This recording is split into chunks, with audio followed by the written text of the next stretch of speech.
Good afternoon, everyone, and welcome to our session on student stories today.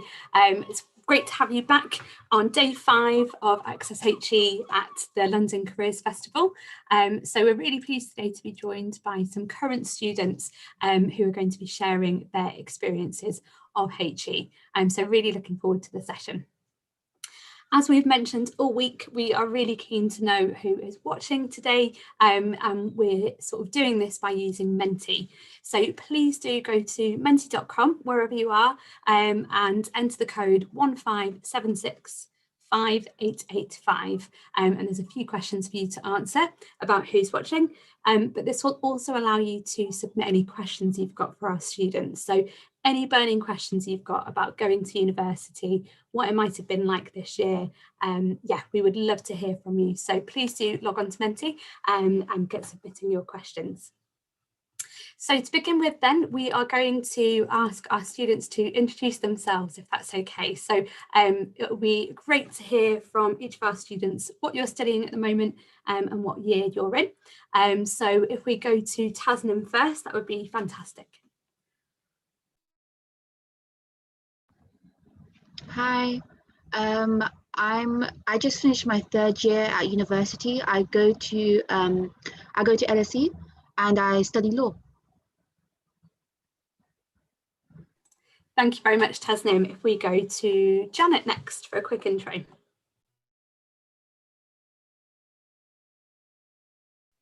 Sorry. Hi everyone, I'm from Queen Mary and I just finished studying physics.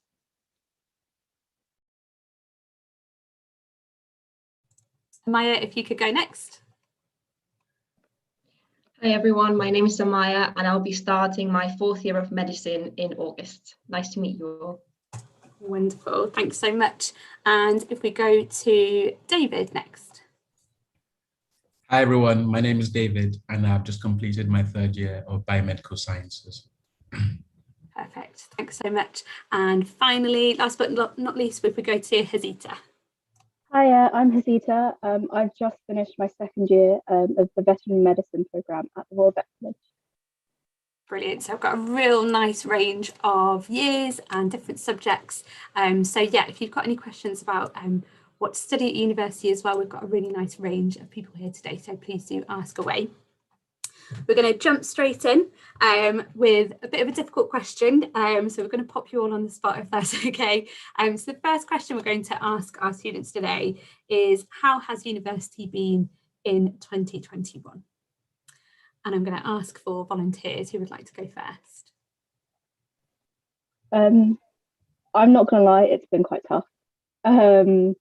It's been tough in some ways, but also not so tough because my university went into lockdown and we've been virtual.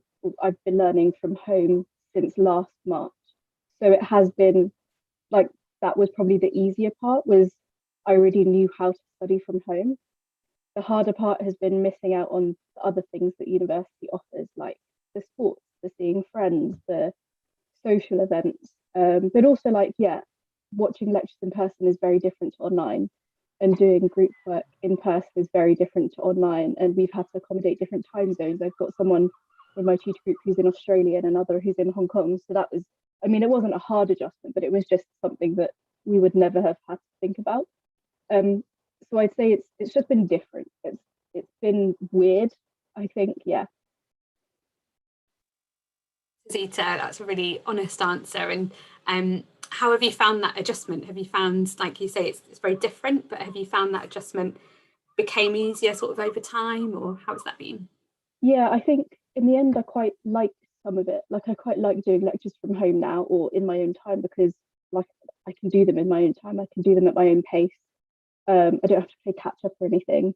But I think I would have liked the group learning things and the practicals and things to be in person, because doing a dissection online, watching videos, is not the same thing as actually doing it in person. And things take different amounts of time. But once I got used to it and knew how to plan my days and my weeks, it wasn't so bad. Brilliant. Any other sort of experiences of this year? For me, so I've really not liked online learning. I learn a lot more when I'm in person because I don't have distractions around me. Because when you're at home, you can go on your phone, your cameras are off, no one's really looking at you, so it's quite hard to kind of stay concentrating. And a lot of stuff, you got to kind of take initiative to do it yourself, and you got to make sure you're staying on top of everything because there's going to be no teachers there telling you have to do this. I mean, university is more independent anyway, but especially when you're studying at home. And one thing I feel like was really, because this was my final year at university, so it was quite sad that I didn't really get the uni experience for like one final time before I go into the adult world. Like I really missed sitting in lectures with my friends, and I hadn't seen some of my friends. One of my friends was in Thailand for over a year, and she just came back a couple of weeks ago. So it's been like quite hard, and watching lectures at home is a lot harder than watching them in person because lectures are really long. So they can take over 2 hours to sit and watch along with readings, and it's like, I think also near the end of the year, like you also have burnout. So I was just so tired of doing the same thing over and over again, not being able to go outside. So it was quite a difficult year for me, to be honest, but I think a lot of people kind of found that similar as well. Thanks, Tasnim. Yeah, and I think, like you say, that echoes the experience of lots of students this year. I wonder if you've got any tips for how you managed to stay motivated during that time, particularly when you found it really tough. Is there anything that you found really helped you to stay motivated? Or I think like at the end of the day, I just have to keep reminding myself that this is my final year and my exams are really important. And if I want to I came here, I paid to study here for 3 years. I want to come out with a 2-1 or higher. So I think you just got to remind yourself that the end goal at the end of the day has always been to get out with a degree and stuff like that. So yeah. Absolutely, that's pretty high motivation, isn't it? With those things at stake. So yeah, we wish you the very best of luck with those results and with your studies. We'll move on to a different question, I think, now. So for sort of year 11, 12 and 13 students that are watching, what is the one piece of advice you would give them about going to university? And if we perhaps jump to Amaya or David, whoever would like to take it. Yeah. So I'd say make the most of any opportunities at university. You will have loads of opportunities thrown at you and in many different forms. So like maybe it's a research project that perhaps you're very interested in, or it might be, I'm a medical student, so we had like extra dissection of the head and the neck, which is like so unique, and that's something that is a one in a lifetime experience. Or also social opportunities, so get involved in societies. It's a great way to get to know other people, and they can also give you advice about like what's the best way to learn and things like that. So I'd say make the most of opportunities at university. Lovely bit of advice. David, what would you say? Exactly what Amaya said, exactly the same. But also academically, once you start university, I recommend having a timetable and putting your deadlines on there. That was something I discovered later on, but really helped me. So putting your deadlines on first, and then you can plan around social events, work opportunities if you want to. And in first year, you're going to be free a lot. So try and make them, and it's going to be not the easiest year, but you have less work than second and third year. So that's your year to try out as many things as you can, and then you can pick what things fit around your schedule, things you enjoy, and then stick with them. Yeah, fantastic advice. And I think, you know, those skills that you'll develop in terms of managing your time now, that's going to just stand you in good stead for the future. You're never going to not use that skill. So that's some really nice advice. And also, you're absolutely right, year 3 is a bit more full on, isn't it, than years 1 and 2. So yeah, lovely bits of advice. Thank you. Okay, so a slightly different question then. And I would just as well encourage everyone that's watching, if you go to menti.com and enter the code, I'll suggest it again, 15765885, and we can answer your questions live. So we've got questions prepared, but if there is anything that you would like to ask our students live, please do log on and use that code. So the next question then is, what is the best thing about university? And again, I'll just open it up to the room. Who would like to take it? I'll go. Thanks, David. For me, the best thing has been the campus. So everything is on campus. At Queen Mary, it's a campus-based university, and what that creates is a family-like experience. And so you get to know, especially because I live on campus, I got to know staff on campus, students on campus, and it feels more like a mini village community within London. And so that made it easier to, so I'm feeling homesick because my family is based in Birmingham and I moved away to London. So it made things easier moving away from them.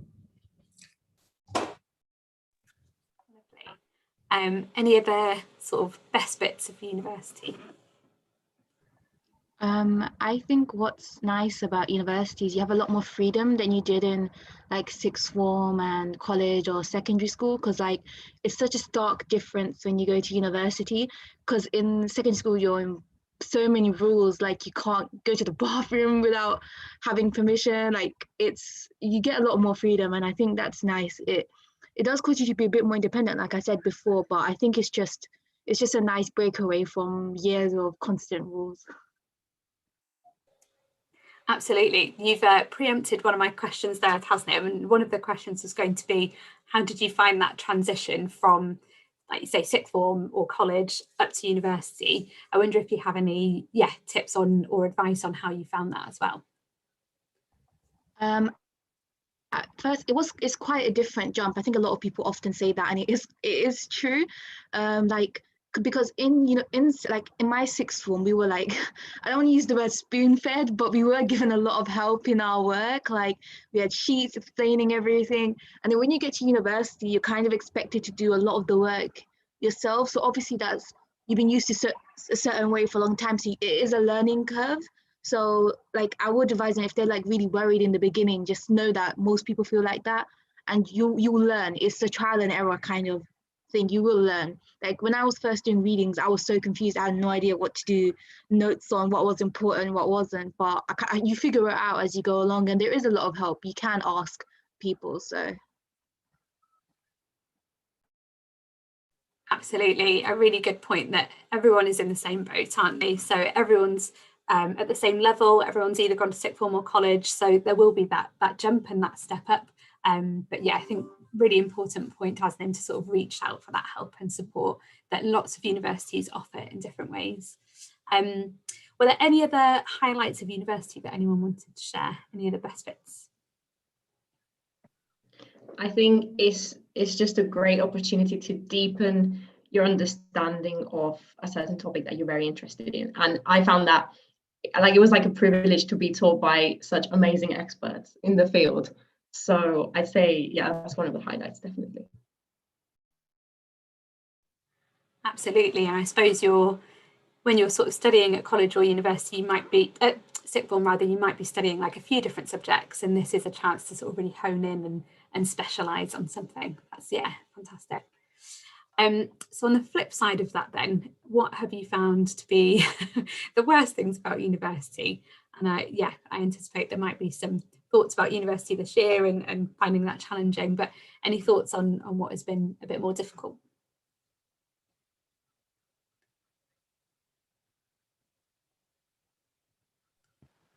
I want to say some things that can be difficult when going into uni, and you even find in third year, is self-confidence. I think it's the idea that you always expect yourself to know all of the information on the courseworks, on the exercise sheets, in the lectures. But I think you just need to like take a step back and realize that you're there to learn. And it's like a learning curve. Like you always think, oh crap, everyone else knows this, but I don't know this. Like, what am I missing? Why do I feel so dumb? But at Queen Mary, like there's this thing called the pass scheme where you can go in and ask for help, like with from second year students. So I think I used that as well, and then I became a mentor. So I think it's trying to use opportunities like that, and just being really honest as well, like pop into office hours and stuff and make use of the resources around you, but also know that it can get difficult, but that there is a support system that can help you out of that, and that it's not always going to be as difficult as it seems. That's great. That's, yeah, lovely advice, Janet. And I think nice to hear about specific support that you've got at Queen Mary's. Sorry, Hazita. I think just echoing off of that, like university, at least mine, has loads and loads of support, but it's about knowing where to look and finding it. And especially as a first year, you're so overwhelmed with information that you forget, and then you're just struggling along. And I'd say imposter syndrome is very real, which is what Janet was talking about, where you feel like you don't know enough and everyone around you knows more. But I think the harder part of uni is knowing when to find the support and also how to find it and the specific support you need, because I think, like Tasnim was saying, at school you're spoon fed a lot, and even in sixth form I don't think you know independence until you start uni or whatever you do in higher education, and that's when you're like, oh god, this is a shock. It definitely is a shock to the system, but once you get into it, it's okay. Absolutely, definitely. I think, yeah, just sort of having sort of check-ins with yourself to address that self-confidence, and just keep reassuring yourself that everyone is in the same position. I think that's the best you can do, isn't it? And reach out to that support for your specific university. Lovely advice. All right then, still waiting for some questions to come through, so do please keep thinking of things that you'd like to ask. Otherwise I'll keep going through my questions, if that's okay for our students. So something that will be familiar with you all now is sort of managing a budget and your student loans. So it'd be great to hear your tips on managing a budget.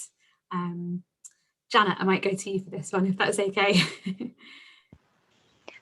So my friends and I, we made a lot of use out of our student cards in terms of student discount, NUS, uni days, student beans, all of that, because in London you can find that the cost of everything is just too much for a student to have fun. But stuff like a mini golf, instead of like paying £10, you paid £5, and we kind of just yeah, it was stuff like that. And we kind of let ourselves have fun, but we made sure that we wouldn't like splurge every day of the week. And then we'd have like a day where we kind of just went out, had a good day. I guess in terms of a budget in general, it'd be really helpful to have a spreadsheet or a kind of app where you kind of put in all your important costs and then just go from there. But yeah, just so you can still have fun, but you don't have to limit yourself in terms of just essentials. Absolutely, it's all about that balance, isn't it? You don't want to be slaving away for the whole time. University, a big part of it is that sort of social element and broadening your horizons and meeting new people. So yeah, some really good frugal tips there, Janet, on how to manage your budget. Does anyone else have any little words of wisdom on how to manage it? Also, I wanted to add to what Janet said. You can also work part-time, so you can become a student ambassador. Especially a lot of universities pay to be a student ambassador, and you can use that to top up on any extra money you might need, and that will help you in the long term to go out and have more fun, experience new things as well. Yeah, absolutely. And I think that's something that perhaps people aren't aware of, is how many different opportunities there are out there. I'd love to know, David, like you say, in your third year, how have you managed your time have you managed to keep working part-time as well as study, and how have you managed that? So yeah, I have worked. It was hard.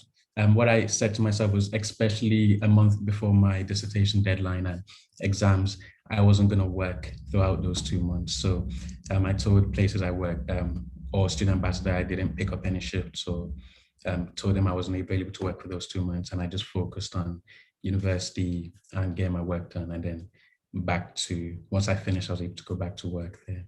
And I was able to do that because I did part-time or 0-hour contracts, where you're able to pick when you want to work and pick around your lectures, deadlines, and things like that. Brilliant. And I think that's a good tip as well, isn't it? I suppose, particularly if you're working for a university, they'll completely understand your different time pressures and commitments. So there is that flexibility there. But I think if you work for an organisation that's not a university, I think it's just about giving your employer lots of time and notice to have that flexibility. Good stuff. All right then, any other tips or any other advice on how to manage a budget?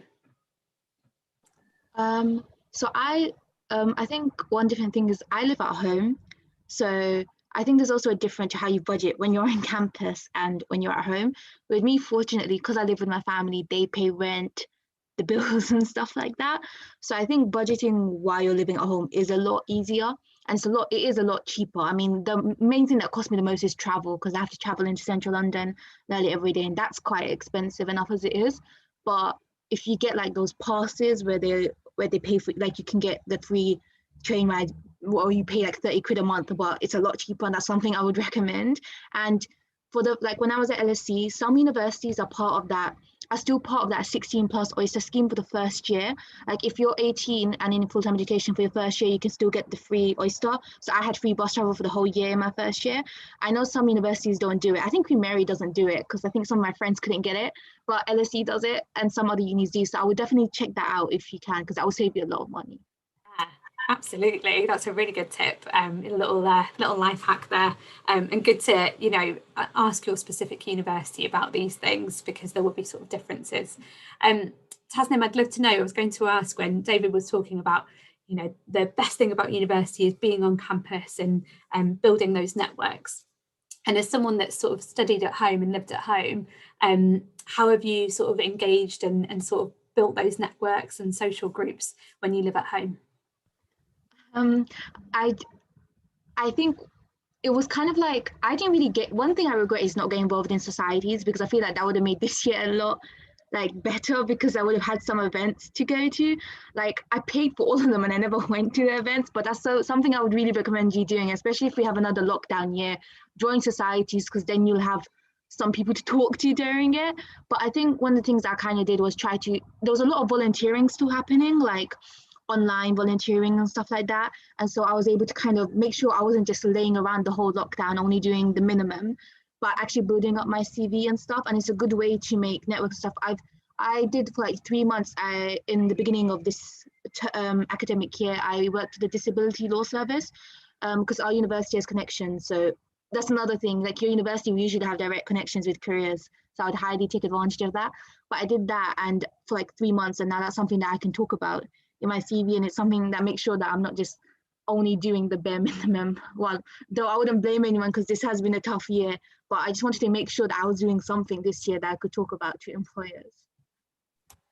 Absolutely, and I think there have been opportunities, haven't there? But it's just seeking those out, and that's great to hear you've been able to get some like online work experience and volunteering stuff.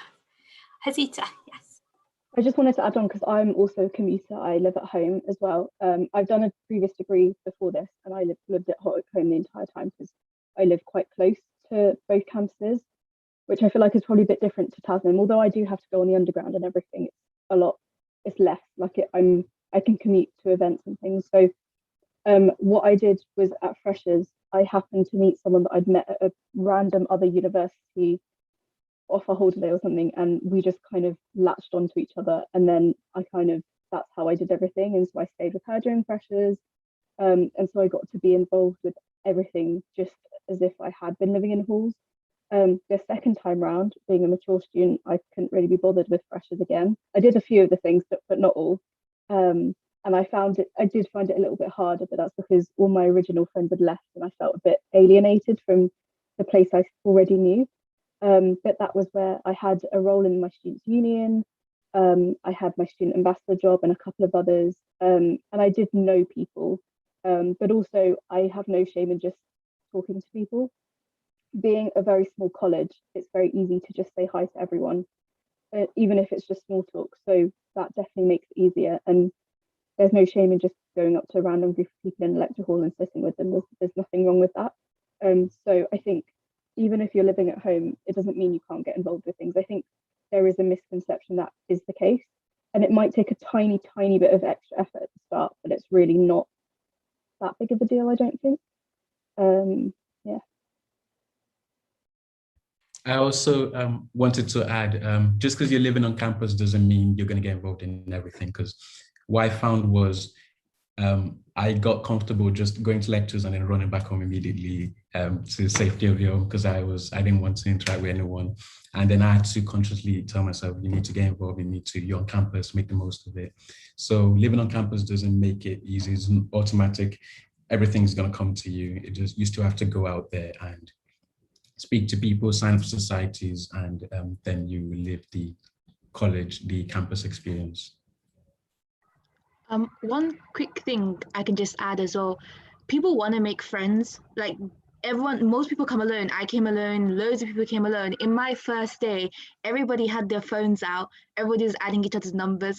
I don't remember half the people, I'll admit, but people do want to make friends. So trust me, if you're terrified like I was, you will make friends because everybody wants to make friends. It's like primary school all over again. Everyone's starting over. So just remember that. And seriously, ask people for their numbers. They'll give it. No one's going to say, no, I don't like you, because they don't know you enough to not like you.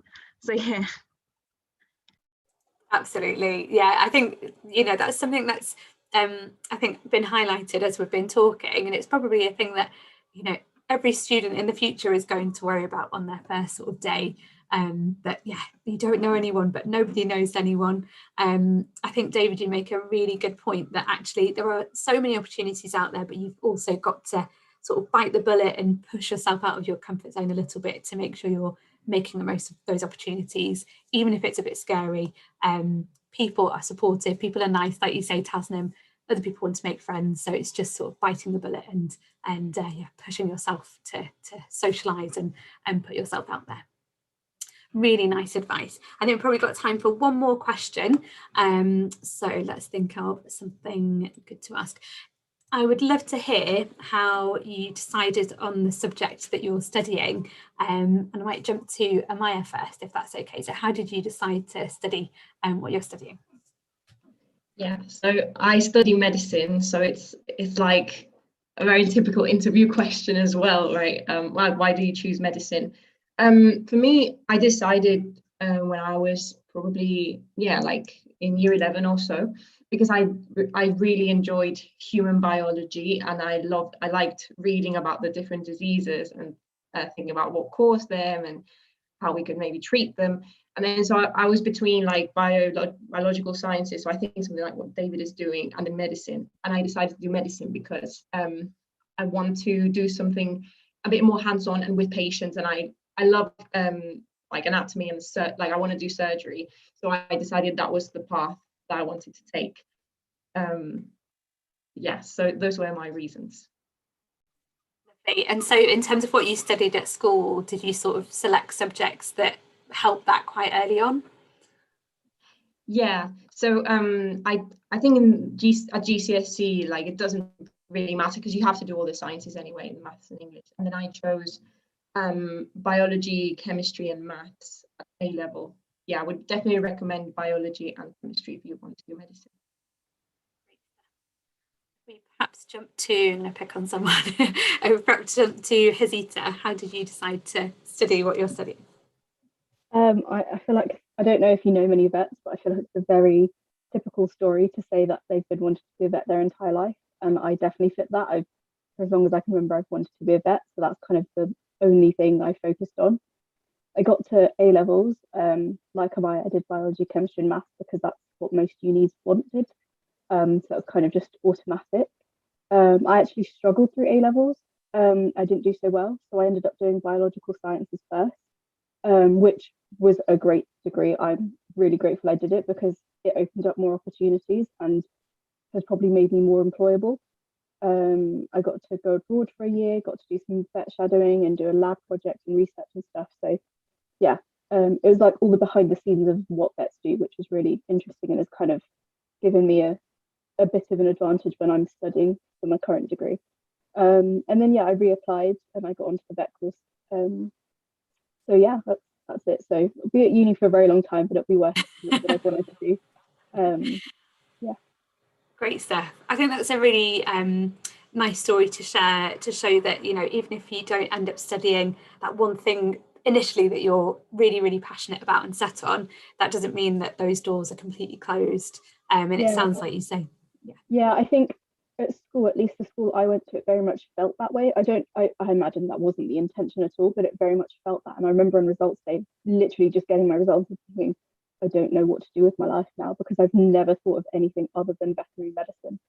And then I went and spoke to a teacher who I think had a daughter who studied veterinary before, years and years before. and she just came out with biological sciences, like the most obvious answer it was. And I was like, what? What? I don't know what that is. So yeah, it was worked out really well. Oh, good stuff. Perhaps have time for one more answer if anyone is keen to share their story. Tasnim. So I study law. I just finished studying law, and like I've always kind of wanted to do law because there were always lawyers on those American dramas and stuff like that. So I watched Legally Blonde. I was like, I want to be Elwoods, and I was like, I'm gonna do this. And then I decided, yeah, I'm gonna be a lawyer, and like that's pretty much what I stuck with. And then I also really want to help people. Like I want to specialize in civil liberties law, so I'm like want to help fight injustices around the world. So I've always been that kind of person. And then I ended up, for my A-level subjects, I ended up doing A-level law because my school offered it, and I did politics and sociology. And I would, if your school offers A-level law, I'd really recommend it. People say that you shouldn't do it, but it helped me a lot personally. I was probably one of the only few people who did it in my cohort group, but everything we studied in my A-level, we studied it in university, which meant that I understood the basics much more quicker. And I would have really struggled without the subject, but that doesn't mean that you're gonna like struggle with. Majority of people don't do A-level law, but if you can do it, I would highly recommend it. Like I'm so glad I chose to do the subject. Oh, and fantastic to hear you're studying something that you say that you've obviously thought about for a long time and you're really passionate about, and yeah, have that sort of advantage from that A-level as well. That's fantastic. We've sadly come to the end of the session. That was the quickest half an hour ever. But yeah, just like to say an enormous thank you to our students for being really open and honest about your experiences. And we hope that you enjoyed that, everyone watching. We wish you the very best of luck with whatever decision you decide to pursue over the next few years. But yeah, hopefully this has given you a nice insight into studying at university, choosing a subject, what it's like to be on campus and live at home. But yeah, we wish the very, very best of luck and hope everyone has a lovely weekend. Thanks, everyone.